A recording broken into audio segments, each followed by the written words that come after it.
मन के अंदर किसी के प्रति राग नहीं है, किसी के प्रति द्वेष नहीं है, किसी को मेरा किसी को तेरा, तो सबको एक रूप समझता है। एक ब्रह्म है, एक सत्य, एक ही है परमात्मा। एक ही परमात्मा सर्वव्यापक जहां तहां है, उसका अनुभव करना है। और जब परमात्मा का अनुभव करेंगे तो दोष दृष्टि तो हटी जाएगी। जब अर्जुन जो ज्ञान सुन रहा है उसको भी बोला भगवान ने, हे अर्जुन तू दोष दृष्टि रहित है, तब मैं तेरे से ये ज्ञान कह रहा हूं। पर यदि तुम्हारी दोष दृष्टि होगी तो तुम जहां रहेंगे वहीं से दोष उठा लेंगे। घर में रहेंगे तो घर से जो दोष दिखाई देंगे तुम्हें, सत्संग में रहेंगे सत्संगियों के दिखाई देंगे, माया में रहेंगे माया वालों के दिखाई देंगे। व्यवहार में बैठे हैं तो तेरा मेरा कह के वहां पर भी तुमको एक दूसरे का दोष दिखने में आता है और तुम दुखी होते हैं। लेकिन ज्ञानी दुखी या सुखी नहीं होता है, उसका तो बस जीवन समर्पित है। अब उसको निराकार चाहे जैसे चलाए, जहां ले जाए, जहां जो करा दे, अपना मन बुद्धि छोड़ दिया, सोचना छोड़ दिया, और जितनी भी जीवन की आवश्यकताएं है वो अपने आप ही निराकार उसकी पूरी करता रहता है। प्रकृति उसको वो चीज पहुंचा देती है।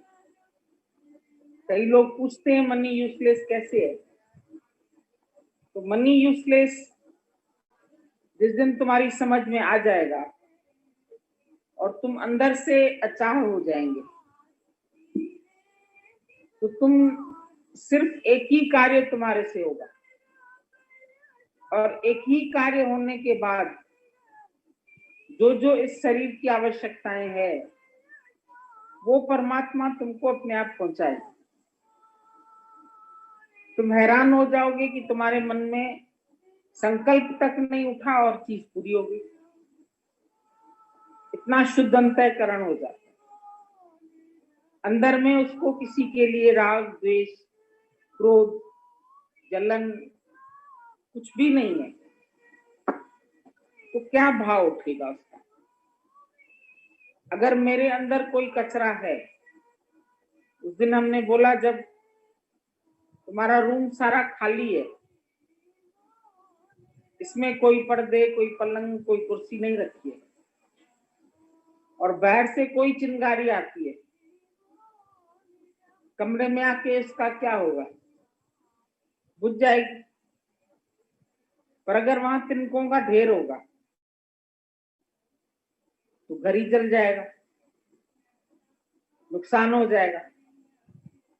तो तिनके अगर मेरे अंदर है, राग और द्वेष के, मोह ममता के, इच्छा के, अहंकार के, कोई भी तिनके मेरे अंदर है, तो बैठ की चिंगारी आती है और जल जाता है सारा घास फूस,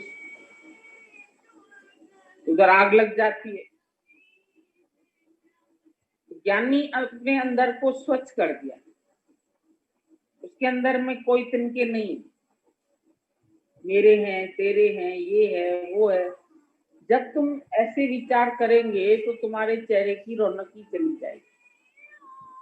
ये तुम कभी भी करके देखना, अगर किसी के प्रति भी तुमको अंदर में राग या द्वेष की भावना आती है, क्योंकि दोनों जीव भाव की उत्पत्ति है।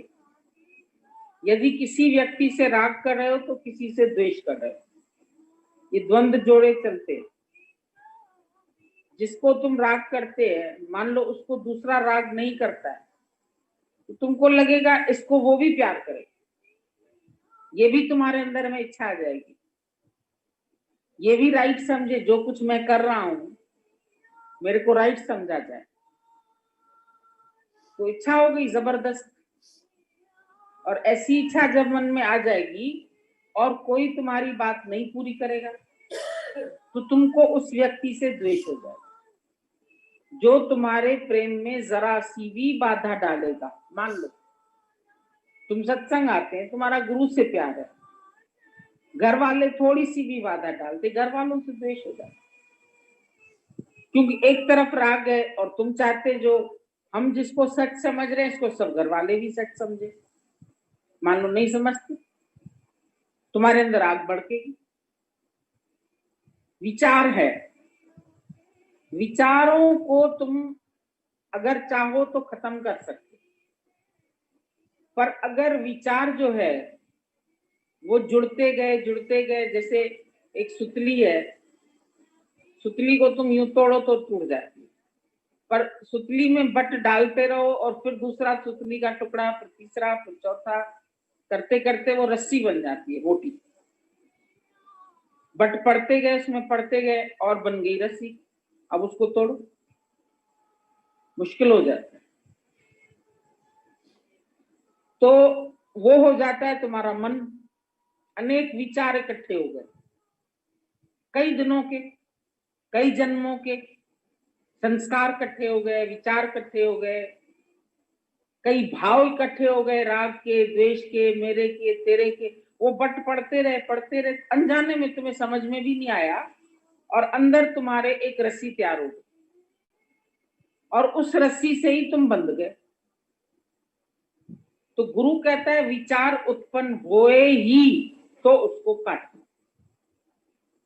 सरल उपाय ये है, अब जो भी तुम्हारे मन में स्फुरण हो जाए, जहां से स्फुरण हो रहा है वहीं से उसको काट दो। कभी तुम्हारी दीवार में इतना सा पीपल निकलता है तो लोग कहते हैं अरे पीपल काटना जो होता है ना बड़ा खराब होता है, घर में कुछ अनिष्ट हो जाएगा, क्योंकि पूजा होती है पीपल की। पर सही जगह उगे ना, अब तुम्हारी दीवार में अगर उगेगा तो तुम्हारी दीवार फोड़ देगा, छत पर होगा तो तुम्हारी छत तोड़ देगा, उसकी जड़ें बहुत मजबूत है, तो उसको तो हटाना ही पड़ेगा ना किसी तरीके से। और ऊपर से तुम उसको एसिड डाल के, सीमेंट लगा के चाहेंगे इसको खत्म कर दिया जाए। तो वासना की भी जड़ें, गीता में भगवान ने बोला जो वासना की जड़ें हैं इधर उधर सब तरफ फैली पड़ी है इंसान के अंदर, एक वासना नहीं है जीव को। समय समय पर तरह तरह की वासनाएं उत्पन्न होती हैं, उनमें कुछ तुम पूरी कर लेते हो, उनमें कुछ अधूरी रह जाती है, वो स्टोर हो जाती, और कभी वक्त आता है तो वो बात निकल आती, और जब वक्त आता है बात निकलती है तो तुम सोचते हो कहां से आई है अंदर मेरे बात, ये कहां से नहीं आई, इंद्रियों के द्वार से ही आई। और कभी कभी तुम्हारी सुषुप्ति में चली गई, तुमने सोचा अब नहीं है मेरे पास, लेकिन है। वो दूरबीन तुमको गुरु देगा कि ये कहीं ना कहीं भाव तुम्हारे छिपा हुआ पड़ा है, और जब वो बाहर प्रकट होता है तो वो एक शेर बन जाता, फिर वो उसका नुकसान और नफा एक तुमको नहीं झेलना पड़ता है, पूरे तुम्हारे परिवार को झेलना पड़ता है। तुम्हारी एक गलती की वजह से, समझो किसी के हस्बैंड ने कोई गलती की, रिश्वत खाई, गलत काम किया, पकड़ा गया, अब उससे हलचल तुम्हारे पूरे घर में होगी कि नहीं होगी? बेटा अलग चाहेगा जमानत हो जाए, औरत अलग चाहेगी जेल न हो जाए, पड़ोसी अपने रिश्ते नातेदार भी चाहेंगे चलो किसी तरीके से इनको छुड़ाया जाए, पैसा दिया जाए, कुछ भी किया जाए। तो एक व्यक्ति के गलती का प्रभाव, कुप्रभाव, एक विचार का कुप्रभाव जब तुम्हारे पूरे घर में पड़ता है, फिर पूरे समाज में पड़ता है, फिर पूरी दुनिया में फैल जाता है। सद्विचार का भी ऐसे ही हो सकता है। तो अब तुम जो पहले कलेक्शन कर रहे थे वो गलत कर रहे थे, गलत देख रहे थे तो गलत कलेक्शन हो रहा था। अब गलत देखना बंद कर, सबकी गलतियां माफ कर दो, किसी की गलती मत देखो, सबसे प्यार का भाव है। ये बहू की गलती है कि बेटे की गलती है कि अड़ोसी की है, पड़ोसी की है, शिष्य की है, गुरु की है? नाई ठाकुर नाई दाजब एक ही ब्रह्म है, सर्वव्यापक है। एक को एक को जानो, एक को पहचानो, एक में रहो, दूजा भाव न हो, द्वैत का भाव नहीं हो। और जब द्वैत का भाव है तो फिर किसी के लिए कुछ चाहिए तुम्हें, किसी के लिए कुछ चाहिए, किसी का फर्ज पूरा करूं, किसी का धर्म पूरा करूं, अपनी लायबिलिटीज पूरी करूं, फिर आऊंगा सत्संग में, फिर ऐसे करूंगा, फिर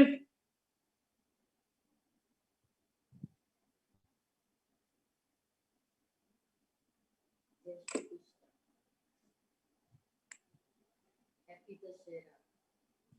सभी को दशहरे की बहुत बहुत मुबारक। सभी के लिए मंगल कामना की जाए कि भगवान तुम सबका मंगल करो, सबको सद्बुद्धि दो, सज्ञान दो, सद्मार्ग दो। क्योंकि जब सद्मार्ग और सज्ञान होता है तभी हम जगत में खुश भी रह सकते हैं। जब हमारे पास सद्मार्ग और सज्ञान नहीं होता है तो हम खुश नहीं रह सकते। तो आज हम सब लोगों का अंदर से प्रेरणा करना चाहिए कि परमात्मा तुम सबका मंगल करो, सारे विश्व का मंगल हो, प्रकृति का मंगल हो। जिस माता पिता ने हम लोग को जन्म दिया और इस अच्छे मार्ग पे बढ़ाया, उसका भी हमारे अंदर की भावना मंगल पे निकलनी चाहिए। इस पे बहुत अच्छा एक बुद्ध साधना में भजन चलता है, तेरा मंगल मेरा मंगल,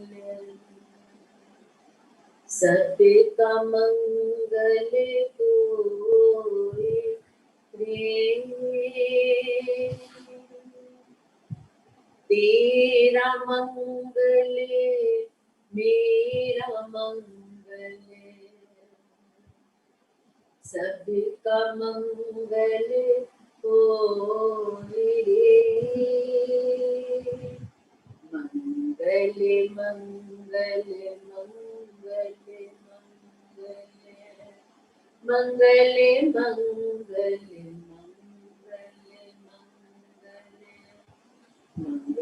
मंगल मंगल मंगल मंगल मंगल मंगल मंगल मंगल।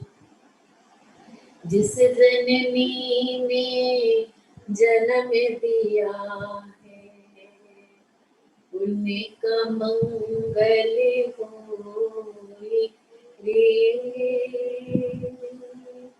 जिस जननी ने जन्म दिया है उन्हीं का मंगल होए रे।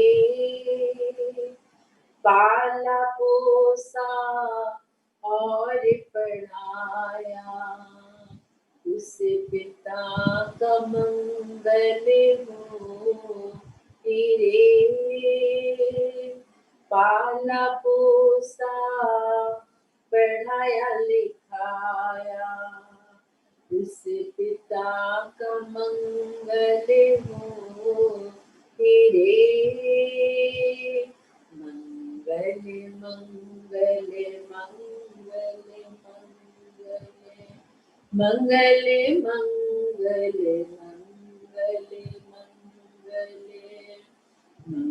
मंगल मंगल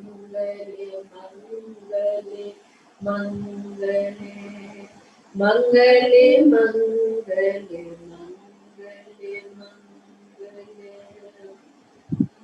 जिस गुरु ने धर्म दिया है उन्हीं का मंगल हो रे। जिस गुरु ने जन्म दिया उस गुरु का मंगल होए रे।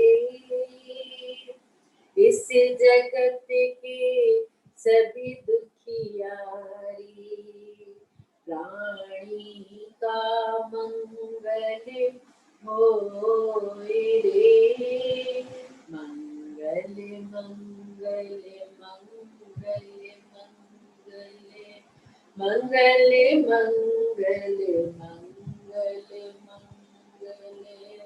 मंगल मंगल मंगल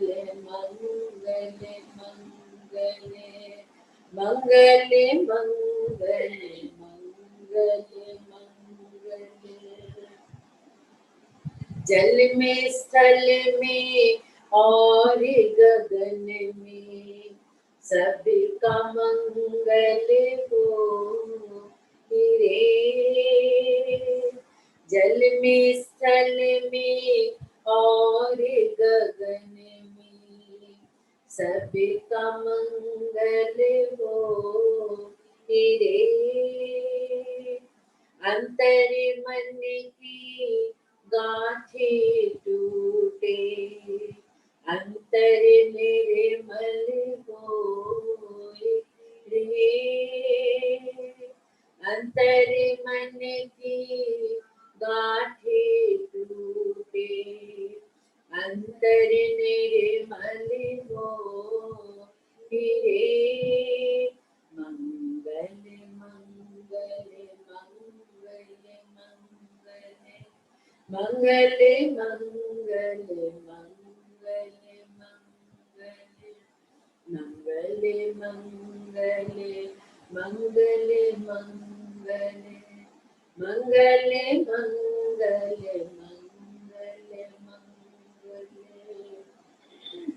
राग द्वेष और मोह मिट जाए शील समाधि होए रे। राग द्वेष और मोह मिट जाए शील समाधि होए रे। शुद्ध धर्म धरती पर जागे पाप पराजित हो रे। शुद्ध धर्म धरती पर जागे पाप पराजित हो रे। मंगल मंगल मंगल मंगल मंगल मंगल मंगल मंगल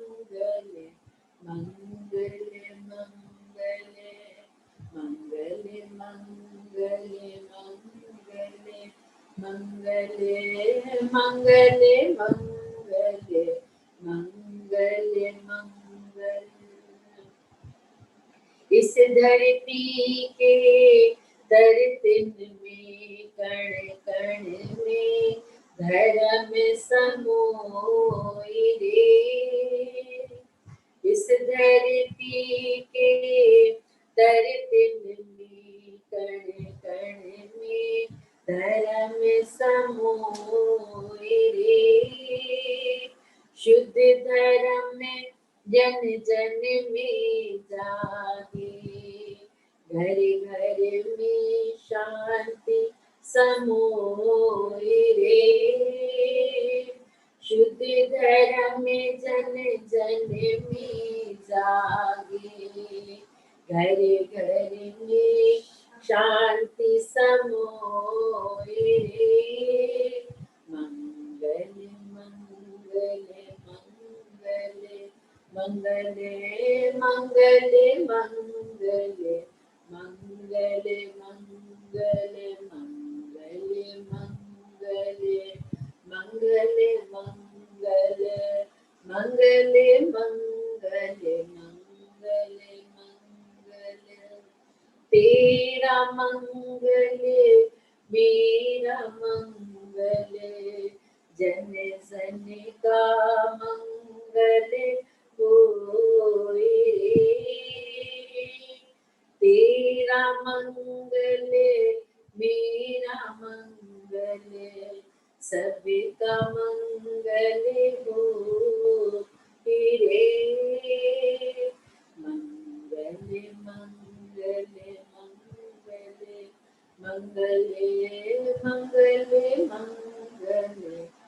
मंगले मंगले मंगले मंगले मंगले मंगले मंगले मंगले मंगले मंगले मंगले मंगले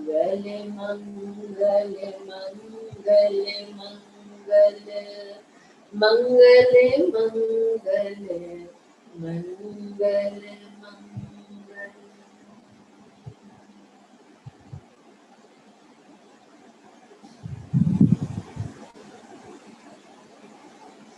बहुत अच्छी इसके बाद बताई, राग द्वेष और मोह मिट जाए। सबसे बड़ा दुख का कारण हमारे जीवन में राग द्वेष और मोह है, और ये सब विकार हमारे जीवन में तब आते हैं जहाँ पे अहंकार, मैं हूँ तो मेरा है तो मेरे वालों से प्यार है, और जहाँ पे मेरापन नहीं है वहाँ पे द्वेष है। हमारे जीवन में ज्ञान की समाधि को भंग करने वाला हमारा अपना अहंकार है। जब तक हम गुरु के आगे अपने अहंकार को समर्पित नहीं कर देते तभी तक फिर ये जीवित हो जाता है। जैसे बताते हैं कि रावण हर साल जलाया जाता है, रावण का अंत ही नहीं है। हर साल आप देखिए रावण को जलाते हैं। बोला इसी प्रकार से ये जो आपके विकार हैं ये आपको हर समय उत्पन्न करते हैं, फिर इसका अंत होता है। यानी आपकी उत्पत्ति होती है आपकी कर्मानुसार, फिर एक अवस्था आती है जो जिसका अंत हो जाता है। पर जिसका मन गल जाता है ज्ञान से, मिट जाता है ज्ञान से, तो बताते उसके जीवन में फिर आना जाना रह ही नहीं जाता। जब तक हमारे जीवन में आना जाना है तभी तक हमारा अंत भी होगा, चिता पे भी जलाया जाएगा। पर जिस दिन हमारे जीवन के विकार समाप्त हो जाएंगे, हमारा मन गल जाएगा, परमात्मा के आगे समर्पित हो जाएगा। जैसे बीज मिट जाता है, अब आप बीज को खोजने चलेंगे तो बीज आपको मिलेगा ही नहीं। बोला इसी प्रकार से ये मैं को, मन को गला देना है, गुरु के आगे समर्पित कर देना है। जब गुरु के ज्ञान से ये मन गल जाता है तो कहते कि एक आपके जीवन से छायादार वृक्ष उत्पन्न होता है। अब आपके अंदर से सभी के लिए मंगल की कामना निकलती है। जैसे महावीर के अंदर से मंगल की कामना थी, बुद्ध के अंदर में मंगल की कामना थी, वो सदैव सभी का मंगल ही चाहते थे। प्रभु चैतन्य प्रभु के अंदर में मंगल की कामना थी। बोला आपके भी जीवन में जब वो बौद्धता जागृत हो जाती है, आपके जीवन में जब धर्म समोए, जब धर्म की स्थापना हो जाती है, धर्म पैदा हो जाता है, तो कहते कि एक वृक्ष बन जाते हो। जब वृक्ष बन जाते हो तो सभी को तुम सुख समृद्धि प्रदान करते हो। वृक्ष का काम ही है सभी को सुख और समृद्धि प्रदान करना। जीव हमेशा अहंकार में, मैं में आकर के, स्वार्थ में आकर के गलत कार्य कर सकता है। पर जब आप ज्ञान में वृक्ष बन जाओगे तो कभी भी आप किसी का बुरा नहीं चाहोगे। एक प्राणी था, वो एक वृक्ष के नीचे रोज जाकर के बैठ जाता था और दुखी होता रहता था, बहुत परेशान, दुखी, हैरान। वृक्ष के नीचे आकर के, उसी वृक्ष के नीचे आता था, बैठता था। एक दिन वृक्ष ने उनसे बातें की, तुम इतना क्यों दुखी रहते हो, क्यों परेशान रहते हो? बोला हमारे हालात अच्छे नहीं है, मैं बहुत परेशान हूँ, बहुत दुखी हूँ। बोला तुम्हारा दुख दूर हो सकता है, मैं तुम्हारे दुख को दूर कर सकता हूँ। बोला वो कैसे? बोला जितने भी मेरे वृक्ष में फल लगे हुए हैं, तुम सारे फल तोड़ लो और मार्केट में जाकर के इनको बिक्री करो, इन्हीं से तुम जाकर के धनोपार्जन करो, वे बेच करके तुम अपनी जीविका का निर्वाह करो। उन्होंने सारे वृक्ष के जितने भी फल थे, उन्होंने सारे फलों को तोड़ दिया, परंतु कहा जाता है कि अगर तुम उसको आगे बढ़ाने की चेष्टा नहीं करते हो तो एक दिन समाप्त हो जाता है। अगर निरंतर उसका बढ़ोतरी करते रहते हो तो बढ़ता ही चला जाता है। अब वो आलस्य के कारण फलों को बेचा, जो मिला तो मौज की मस्ती की, खाया पिया बच्चों के साथ मिलके, आखिरकार एक दिन उनका धन समाप्त हो गया। फिर उसी वृक्ष के नीचे जाकर के बैठे। गुलाब क्या हुआ?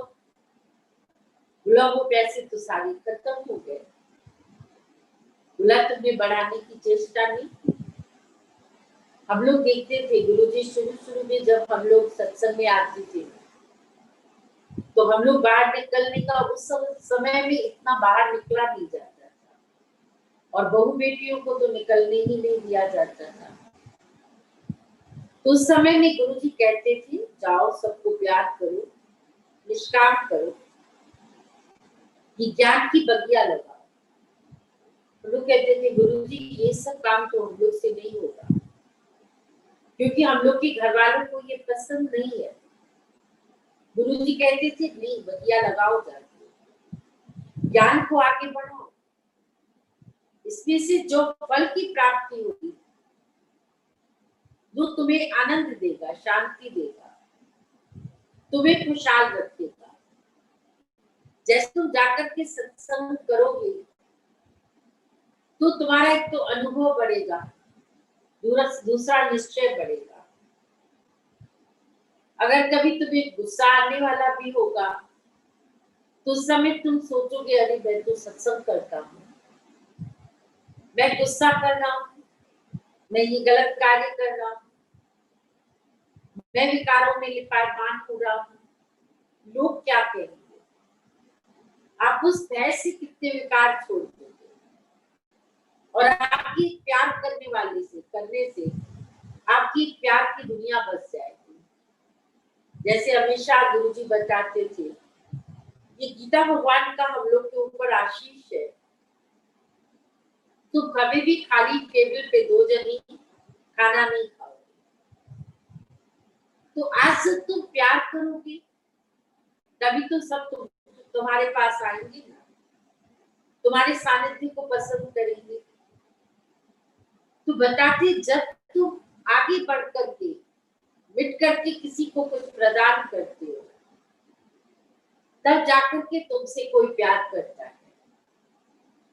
तब उन्होंने कहा कोई बात नहीं है, मेरे पास बहुत शाखाएं हैं, ये सब शाखाएं तुम काट दो, ये लकड़ी बहुत कीमती है, तुम ये लकड़ी जाकर के मार्केट में बेच दो। जब ये लकड़ी तुम मार्केट में बेचोगे जो पैसा मिलेगा उसे आगे फिर बढ़ाने की चेष्टा करना। पर फिर वो कर सकते आगे, कुछ टाइम तक तो बहुत अच्छा चला, आखिरकार उस वृक्ष ने अपना तना भी दे दिया, पैसे फर्नीचर बनेगा, ये और भी महंगा बिकेगा, बोलते कि उसको जाकर के अपना तना भी प्रदान कर दिया। पर फिर वो वैसे खाली का खाली। कहते कि जब तक तुम आगे बढ़ाने की चेष्टा नहीं करते हो तब तुम हमेशा उदास, मायूस, असंतोषी बन करके रहते हो। पर गुरु का ज्ञान लेकर के तुम बढ़ाते चले जाते हो, जब प्यार की दुनिया लगाते हो तो तुम्हारे जीवन में कभी भी एकाकीपन नहीं आता है। कभी भी तुम्हारे जीवन में दुख की घड़ी नहीं आती है। हर इंसान तुम्हें सहयोग देता है, प्यार से बैठ करके तुम्हारे साथ आदान प्रदान करता है, मिल बांट करके तुम खाते हो। तो ये प्यार की दुनिया लगाना किसने सिखाया? आज गुरु ने सिखाया। ये धर्म के मार्ग पे चलना किसने सिखाया? गुरु ने सिखाया। अपने जीवन में धर्म को संभालो। धर्म के सिवाय तुम्हारा ये जीवन नहीं होना चाहिए। जब धर्म के मार्ग पे तुम चलते हो तो कहते कि तुम्हारे कार्य परमात्मा ऑटोमेटिकली किसके स्वरूप में करता है ये तुम्हें भी पता नहीं चलता है। जैसे सिंधी में कहावत आती है, रांझल जे के राम जपींदा दिन जा कम सब पाणी थींदा। जो भगवान का सुमरन करता है, नाम जपता है, उसका काम आप देखो परमात्मा स्वयं करता है। किस घट से वो प्रकट हो जाता है, किस घट से वो आगे बढ़ा देता है, वो किसी को पता नहीं चलता है। और जब अगर आप अधर्म के मार्ग पे चलते हो तो अधर्म भी हम लोग के जीवन में हमारे साथ चलता है। वो अधर्म कहीं ना कहीं हम लोग के जीवन में हमें कष्ट, पीड़ा, दर्द प्रदान करता है। कहती है जिस समय पार्वती माता लक्ष्मी माता के बंगले में गई, वैकुंठ लोक में गई, इतना ऐशो ऐश्वर्य उसने देखा, सुख वैभव देखा। जब वो आई तो बहुत उदास थी। भगवान शिव ने पूछा क्या बात है? तो गई थी अपनी सखी से मिलने, पर तुम उदास क्यों हो?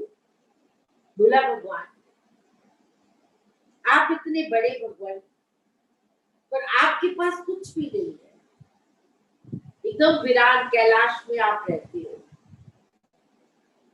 मैं जब लक्ष्मी के पास गई, इतना सुख, समृद्धि, वैभव से भरपूर था उनका घर।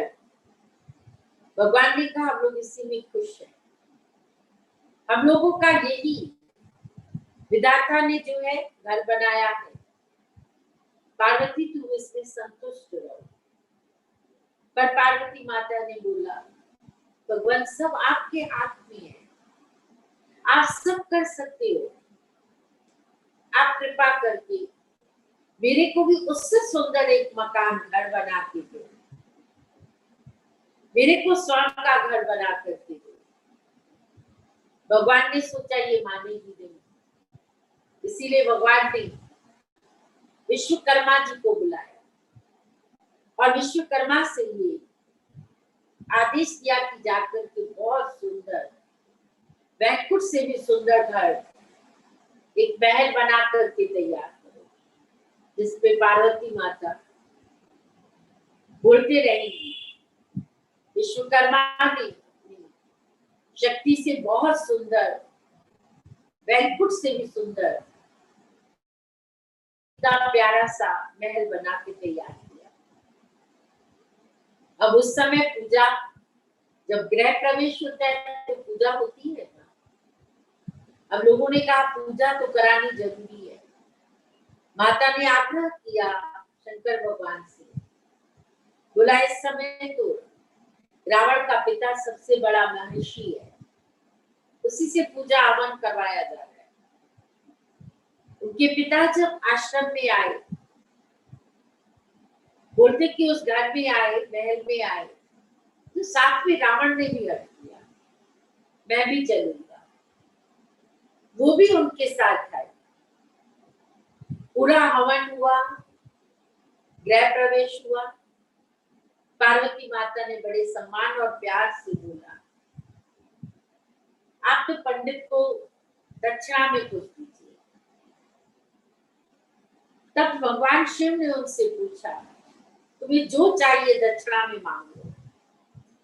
अब रावण ने अपने पिता से बोला आप ये जो महल है ये मांग लीजिए दक्षिणा में। उनके पिता ने उसे बहुत समझाया, बेटा ये नीति के विरुद्ध है।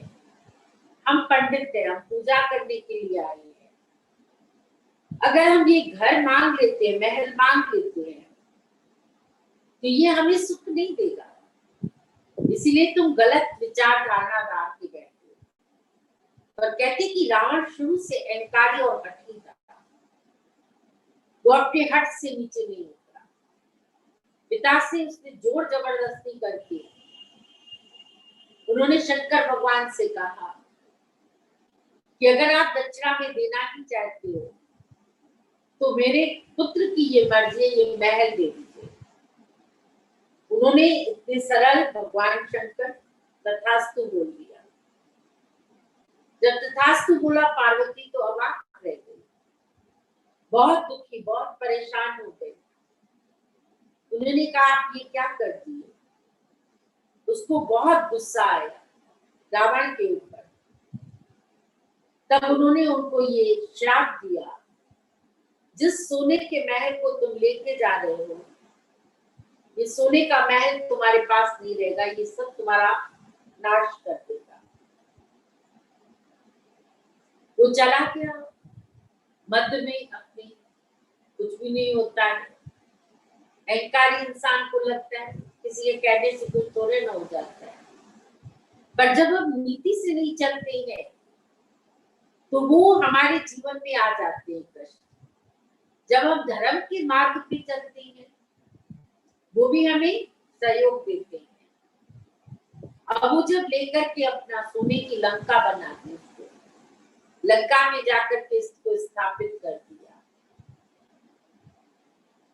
जिस समय भगवान ने हनुमान का रूप धारण किया, शंकर भगवान ने रुद्र रूप, तब माँ पार्वती ने कहा मैं भी आपके साथ चलूंगी। बोला पार्वती इस रूप में तुम मेरे साथ नहीं रह सकती है, नहीं चल सकती है, क्योंकि ये रूप मेरा ब्रह्मचारी का रूप है। मैं ब्रह्मचारी, बाल ब्रह्मचारी बन के रहूंगा, तो तुम मेरे साथ कैसे चलोगी। बोला मैं ये नहीं जानती हूँ, आपको मेरे को अपने साथ लेके चलना है। तब बताते उस समय भगवान ने उसको बोला चलो तुम मेरी पूंछ बंद करके चलो। कहा जाता है कि जो बंदर होते हैं उनको अपनी पूंछ बहुत प्यारी होती है। आप अगर उसके पूंछ पे पैर रखेंगे तो आपको काटने को दौड़ता है। अब वो पूंछ जो थी वो हनुमान की पार्वती। अब पार्वती को लेकर के वो अपने इस बाल ब्रह्मचारी रूप में पूरे तरीके से भक्ति भाव में रह गए हैं। भक्ति का पूरा उनका जो जीवन व्यतीत हुआ है।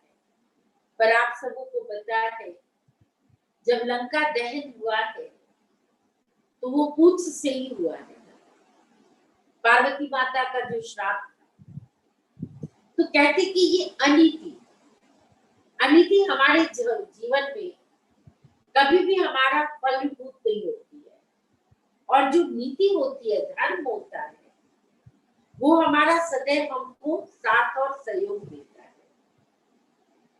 धर्म पिरोए जितना हो सके। जैसे एक आप लोग सूत लेते हो, उसमें फूल को बोते हो।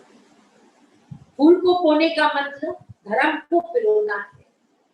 अपने जीवन में धर्म को पिरोते चले जाओ। जितना आपके जीवन में धर्म होगा आप उतने प्रकाशमान होगे, ज्ञानवान होगे, शुद्ध होगे। आपकी अंतर्मुखता में स्थिरता होगी, पूर्णता होगी। आपका जीवन धीरज से व्यतीत होगा। तो ये धर्म के मार्ग पे चलाने के लिए भगवान हम लोगों को ज्ञान प्रदान करता है। देखिए गुरु भी हमें क्या देता है, जिस गुरुदेव ने धर्म दिया है, गुरु भी हम लोग को धर्म ही प्रदान करता है। धर्म मीन्स ज्ञान।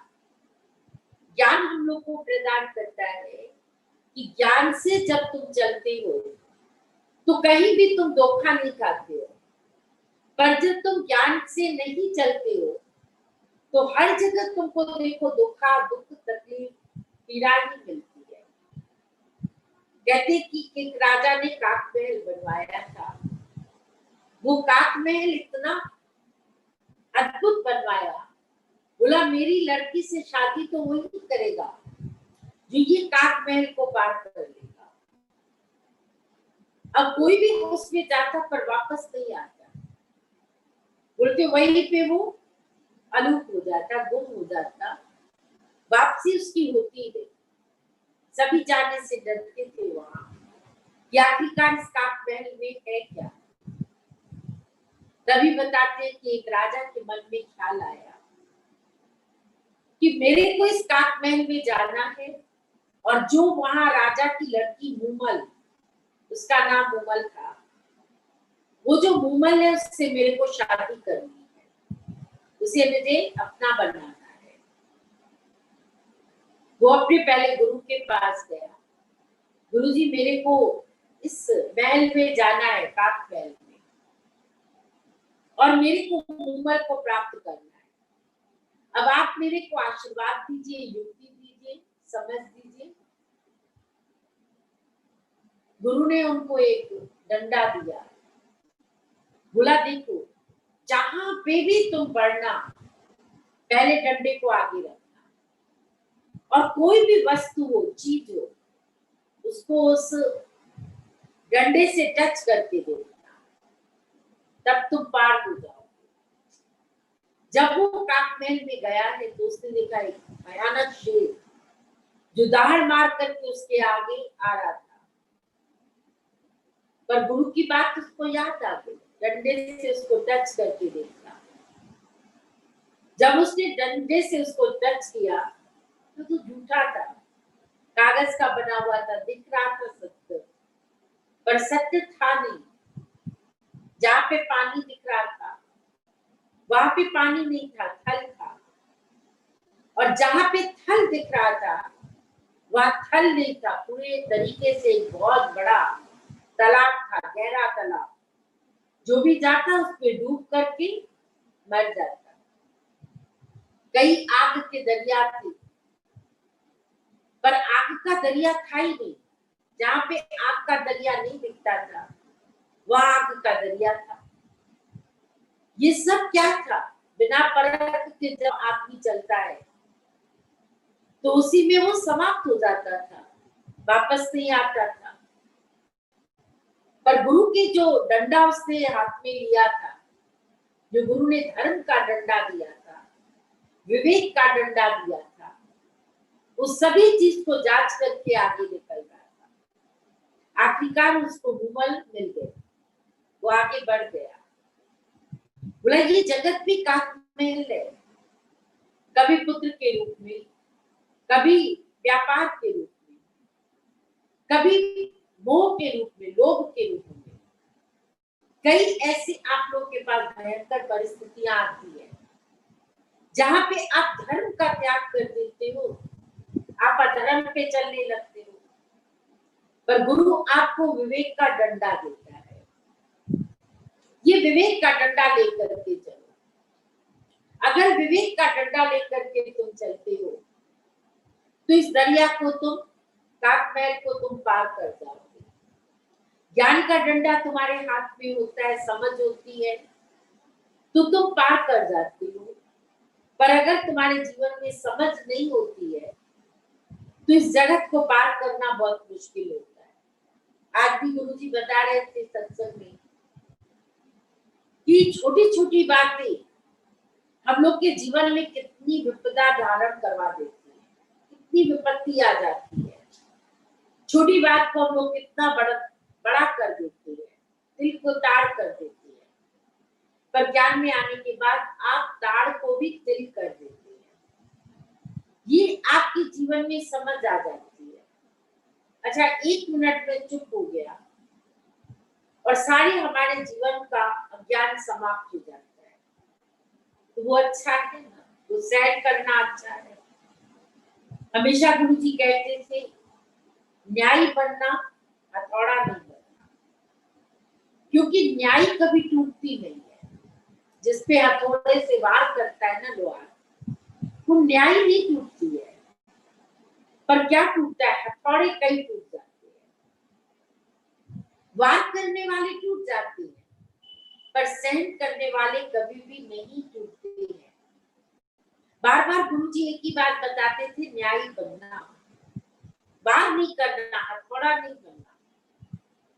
पर जगत में बिना ज्ञान के इंसान हथौड़े की तरह वार करता रहता है, शब्दों का वार करता रहता है, कितनी कुटिल शब्दों का प्रयोग करता है, गलत भाषा का प्रयोग करता है।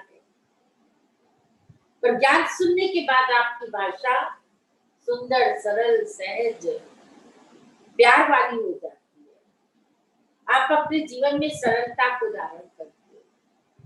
बुद्ध भगवान को कोई जब जा रहे थे रटन पे, उनको बहुत गालियां देनी शुरू कर दी। इतनी अनाप शनाप जो उसके मन में आ रहा था वो गाली देता चला जा रहा था कि भगौड़ा ये क्या ज्ञान देगा। घर छोड़ करके आया, पिता को छोड़ करके आया, पत्नी को छोड़ करके आया, 4 महीने 6 महीने के बच्चे को छोड़ करके आया। ये चला है हम लोग को ज्ञान देंगे। आप लोग इसका ज्ञान लोगे, आप लोग किसका सत्संग सुनोगे। कई प्रकार की वो बातें करने लगा। सत्संग में आकर के वो बहुत बुद्ध भगवान को गाली देने लगा। बुद्ध भगवान की शांत स्वरूप, मौन स्वरूप होकर के उनकी हर बात को सुन रहे थे। बड़े प्यार से जब गाली देते देते थक गया वो, जैसे लग रहा था ये मूर्छित ही हो जाएगा, तब बुद्ध भगवान ने आनंद से बोला, आनंद पहले तुम इनको पानी पिला दो। उन्होंने उनको पानी भिजवाया। पानी को भी उसने झटका दे करके फेंक दिया, फिर भी बुद्ध भगवान को फर्क नहीं पड़ा। इसके बाद उसने कहा हम चले आगे। लड़ी में तुम्हें इतनी गालियां दे रहा हूं और तुम कहते हो कि मैं चलूं अब आगे, तुम्हें बुरा नहीं लगा? नहीं, अगर ये सब बातें तुम मेरे से 20 साल पहले करती तो शायद मैं बुरा मानता, पर वो सिद्धार्थ तो कभी का मर गया। जो भी तुमने बात की वो सिद्धार्थ की बात की, पर आज तो बुद्ध चल रहा है ना आगे। बोला आज तो मेरे जीवन में बौद्धता प्रकट हो गई है, ज्ञान प्रकट हो गया है। अब उसके ज्ञान के आगे देखिए, यशोधरा भी उनके सत्संग में बढ़ गई आगे, राहुल भी, रोहन भी उसके आगे बढ़ गया। यानी पुत्र भी उनका इसी मार्ग पे आगे बढ़ा, पत्नी भी उसकी इसी मार्ग पे आगे बढ़ी। उनने उनको भी ज्ञान प्रदान कर दिया, उनको भी एक समझ दे दी। जीवन में एक व्यक्ति अगर अच्छा बनता है, कितनों का कल्याण कर देता है, बेड़ा पार कर देता है। यशोधरा के अंदर में भी बहुत क्रोध था कि बुद्ध ने ये काम अच्छा नहीं किया, परंतु जब उन्होंने ज्ञान को सुना तो उसके जीवन में भी ये ज्ञान की महत्वता ज्यादा समझ में आई। तो ये जीवन का उद्देश्य क्या है? खाना पीना, सोना, भोगना, बच्चे पैदा करना। आज आप देखिए चिड़िया होती है, जानवर होता है, वो भी बच्चे पैदा करता है और अपनी चोट से वो खाने भी खिलाता है, सब कार्य करता है, घोंसला भी बनाता है। वही कार्य अगर हम सब कर रहे हैं तो मनुष्य जन्म का ये उद्देश्य तो नहीं है। कहते मनुष्य जन्म पाए कि जिन्हीं न जानो ज्ञान, खाना पीना भोगना तिनका पशु समान। आपका सब पशु तुल्य हो जाता है जब आपके जीवन में उद्देश्य नहीं है, लक्ष्य नहीं है। आप क्या करने के लिए आए, किस ओर तेरी मंजिल, किस ओर जा रहा है। अनमोल तेरा जीवन यूं ही गवा रहा है। जगत में तुम अपने जीवन को व्यर्थ बेकार कर रहे हो। यशोधरा को भी ये समझ में आ गया, वो भी परमात्मा के मार्ग पे आगे बढ़ती। बुद्धम शरणम गच्छामि, धम्मम शरणम गच्छामि, संघम शरणम गच्छामि। जब तक आप बौद्धता में नहीं आते हो तभी तक आपके जीवन में धर्म नहीं आता है। धम्मम शरणम गच्छामि, धर्म के मार्ग पे चलो। पर धर्म के मार्ग पे कैसे चलोगे? जब आप बौद्ध नहीं धारण करोगे, सत्संग में नहीं आओगे, बुद्ध नहीं बनोगे, शुद्ध नहीं बनोगे, तो धर्म को कैसे हासिल करोगे? संगम शरणम, कभी भी संग मिल साथ संगत भजन केवल नाम, अवर काश तेरी किते न का। अब जगत में संग को महत्वता नहीं देते हैं, साथ संगत को महत्वता नहीं देते, पर गुरु हमें याद दिलाता है, संगम शरणम गच्छामि। सत्संग के सानिध्य में रहो, संग के सानिध्य में रहो, साथ संगत के सानिध्य में रहो। सुत धारा और लक्ष्मी का पापी को भी होए, पर संत समागम हरि कथा तुलसी दुर्लभ दुए। ये दो चीजें बड़ी दुर्लभता से मिलती है, संत समागम, हरि कथा। बाकी तो बोलते सुत धारा, बच्चे, पत्नी, दौलत, तो ये पापियों के पास भी होती है। जो देखिए आप क्रिमिनल होते हैं, कितनी पत्नियां रखते हैं, कितना धन वैभव होता है, कितनी प्रॉपर्टी होती है, तो क्या वो सुखी होते हैं? सुखी वही होता है जिसके जीवन में धर्म है। आप अपने जीवन में धर्म को प्रयोग, यानी पूरे तरीके से धर्म को जब धारण करोगे, तभी आपके जीवन का कल्याण बेड़ा पार हो जाएगा। जब तक आपके जीवन में धर्म नहीं होता है ना, आप आगे नहीं बढ़ सकते। आप दुखी सुखी सदैव रहोगे, चाहे कितना वैभव सुख समृद्धि आ जाए, पर आपका दुख दूर नहीं होगा।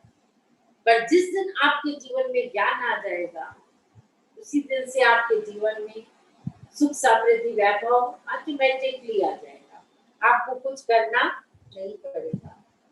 इसीलिए कहते हैं कि गुरु भी हमको धर्म प्रदान करता है, समझ प्रदान करता है, ज्ञान प्रदान करता है। उस ज्ञान को लेकर के हम निरंतर आगे बढ़े। दशहरा बोलते कि आज सच्चा दशहरा मनाओ, आज तो मन की हार हुई है और गुरु की जीत है। बोलते ये जो 10 मुख वाला रावण है ना, इस 10 मुख वाले रावण का अंत कर दो। उनका नाम भी अपने जीवन में, अज्ञान का नाम भी मत लिया करो।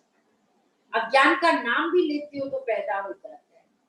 सीता माता जब अयोध्या वापस आई तो सब सखियों ने बोला, आप 1 साल रावण के अशोक वाटिका में रहे, आप दिखाइए रावण कैसा था, एक चित्र बना के दिखाइए। जब सीता माता मिट्टी में बैठ करके चित्र बनाने की तैयारी कर रही थी, इतने में पीछे से राम आ गए। राम ने सीता से पूछा, क्या कर रही हो? नीचे बैठ करके बोला कि ये सब जिद कर रही हैं, रावण का फोटो बना करके दिखाओ, चित्र बना करके दिखाओ। बोला सीता कभी भी नहीं, रावण का चित्र भी बनाओगी तो रावण प्रकट हो जाएगा। रावण का अगर तुमने मन में ख्याल भी किया ना, आपके जीवन में कलह हो जाएगा, दुख आ जाएगी, तकलीफ आ जाएगी। इसीलिए ये माया की बात न माया की करना, ज्ञान में आने के बाद। ये जो बार बार तुम लोग माया की बात करते हो ना, ये बात करना बंद कर दो। सत्संग में आने के बाद ये सब बातों को पीछे करके हमेशा अपने भगवान को, नारायण को, गुरु को आगे रखो। जब उनको आप आगे रखते हो तो तेरा उद्धार हो जाए, बेड़ा ही पार हो जाए। तुम्हारा उद्धार भी हो जाता है, बेड़ा पार भी हो जाता है। इसलिए सदैव अपने जीवन में ज्ञान के मार्ग में आगे बढ़ने की, धर्म के मार्ग पे आगे बढ़ने की, अपने जीवन को शून्य बनाने की चेष्टा कीजिए। और कुछ नहीं। गुरु नानक साहब जी ने कहा, और कुछ नहीं। भगवान श्री कृष्ण का सब मैं ही तो हूँ। जहां तक जाति जन दृष्टि है, जहां तक फैली सृष्टि है, सर्वमम रूप है। गुरु नानक साहब जी ने कहा, पत्ते पत्ते में दिखाया निरंकार को। हर जगह पे उन्होंने निरंकार की शक्ति को दिखाया। कहती उसका आकार नहीं है, रूप न रंग न रेख, प्रभु त्रय गुण ते भिन्न, पर बताते हैं वही, उसके सिवाय जगत में कुछ बना ही नहीं है। मीरा ने विश्व में भगवान को प्रकट कर दिया, नामदेव ने कुत्ते से भगवान को प्रकट कर दिया। आपके जीवन में भी जब ज्ञान आ जाता है, आप हर परिस्थिति स्थिति में परमात्मा को ही प्रकट कर देते हैं, बाकी आपके लिए जगत बना ही नहीं है। वशिष्ठ मुनि के ज्ञान को याद कीजिए कि हे राम जी, जगत बढ़िया ही नहीं है। जगत दिखता जरूर है, पर वो स्वप्न भी तो दिखता है। जब हम लोग स्वप्न देखते हैं तो क्या हम लोग स्वप्न की बातें करते हैं? बोला इसी प्रकार से आप अपने जीवन से अज्ञान की बात को निकाल करके बाहर करते, यही ज्ञान है। इस ज्ञान को लेकर आगे बढ़ेंगे तो आनंद ही आनंद में रहेंगे, मौज में रहेंगे। ठीक है।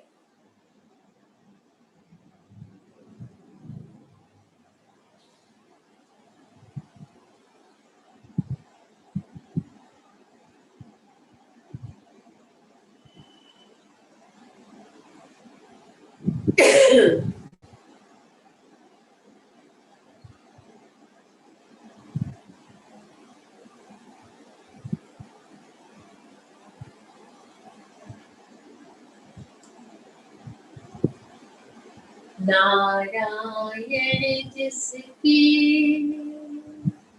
हृदय में, सो कछु कर्म करे ना करे। नारायण जिसके हृदय में, सूरज का जब प्रकाश होवत, सूरज का जब प्रकाश होवत, तब दीपक ज्योत जले ना जले। तब दीपक ज्योत जले ना जले। नारायण जिसके हृदय में, नारायण जिसके हृदय में, नाम मिली जिसे वो जल माही, नाम मिली जिसे वो जल माही, सो पाँवों से नीर तरे ना तरे।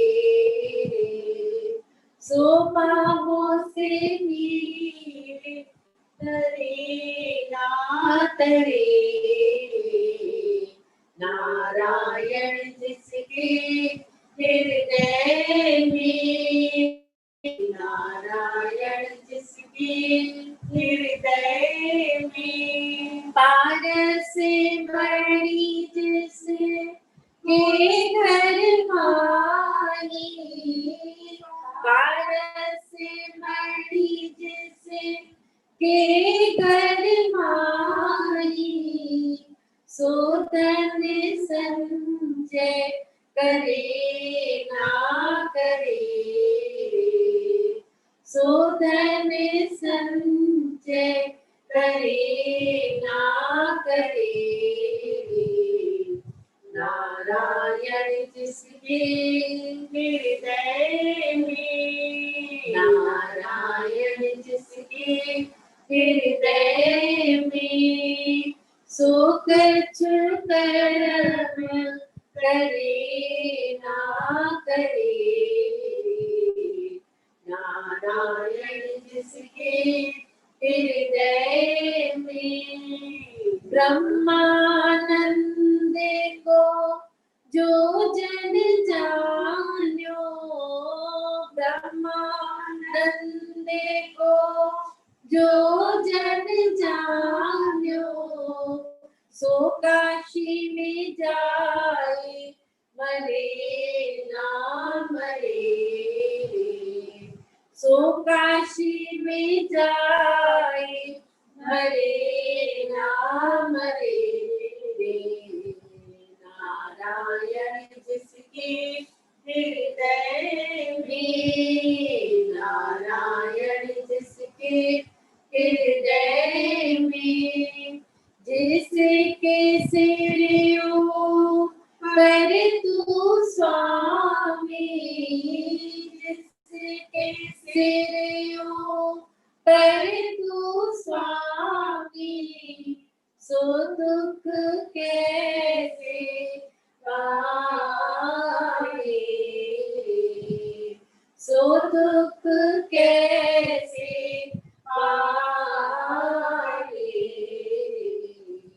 नारायण जिसके हृदय में नारायण जिसके हृदय में सो कछु कर्म करे ना करे